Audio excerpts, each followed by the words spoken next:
आज मैं उस गांव में आया हूँ जहाँ पर जन्म हुआ था एक बुद्ध पुरुष का, जिन्हें लोग आचार्य रजनीश ओशो और ओशो के नाम से जानते थे। ओशो का जो व्यक्तित्व था वह तर्कवादी किस्म का था और बचपन से ही वह विद्रोही स्वभाव के थे। जब ओशो बड़े हुए तो उन्होंने अंधविश्वासों और हजारों वर्षों से समाज में चली आ रही रूढ़ियों को अपने तर्कों के दम पर नकार दिया। चूँकि जब हम किसी एक विचार या एक बात को हजारों वर्षों से निरंतर मानते आते हैं तो हम उन विचारों और धारणाओं को हमारे मन में इतना सघन कर लेते हैं कि जब कोई उन विचारों परंपराओं का विरोध करता है तो हम तिलमिला उठते हैं, क्योंकि जिस विश्वास के दम पर हमारी नींव टिकी थी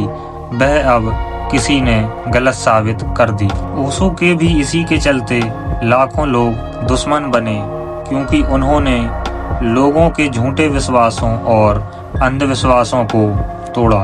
ओशो की खासियत यह थी कि वह सिर्फ बातों को नकारा नहीं करते थे बल्कि तर्कसंगत तरीके से उन्हें गलत सिद्ध करते थे। कहा जाता है कि ओशो ने अपने जीवन काल में 1.5 लाख किताबों का अध्ययन किया और न सिर्फ अध्ययन किया बल्कि अध्ययन ऐसा हुआ कि लगभग दुनिया के और जीवन के सभी आयामों को ओशो ने अपने वक्तव्यों में बोला। ओशो हर विषय पर इतना बोले कि उनकी दर्जनों किताबें बाजारों में उपलब्ध हैं।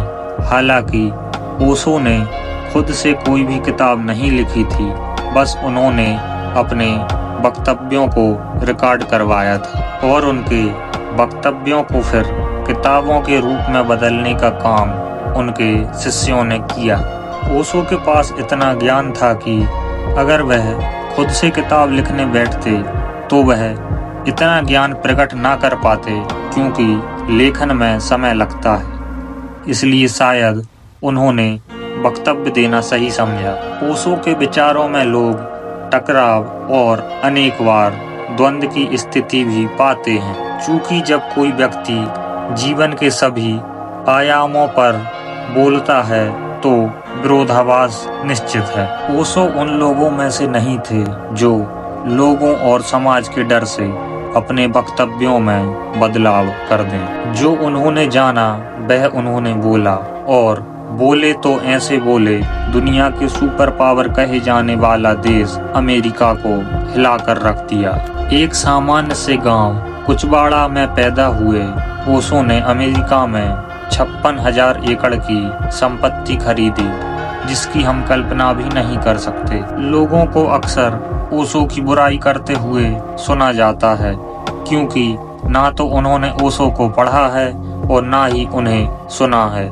यह वही लोग होते हैं जो दूसरे के मुंह से समाधि वाली बात सुन के ओशो से 10 फुट की दूरी बना लेते हैं। तो आज मैं आया था कुचवाड़ा, जहां पर ओशो का जन्म हुआ था, और ये आश्रम आप देख रहे हैं यह कुचवाड़ा में स्थित है। कुछ तो बात रही होगी उस व्यक्ति में जिसने कुचवाड़ा में पैदा होते हुए अमेरिका तक में अपनी धाक जमाई, और तो और अपने तर्कों की दम पर पूरी दुनिया में अमिट छाप छोड़ी। तो मेरी आपसे यही गुजारिश है कि आप ओशो को दूसरों के मुंह से ना सुनते हुए खुद उनका अध्ययन करें और उनके लेक्चर या किताबों के माध्यम से उन्हें जानें। मेरी वीडियो पसंद आई हो तो चैनल को सब्सक्राइब करें और कमेंट करके अपनी राय जरूर रखें।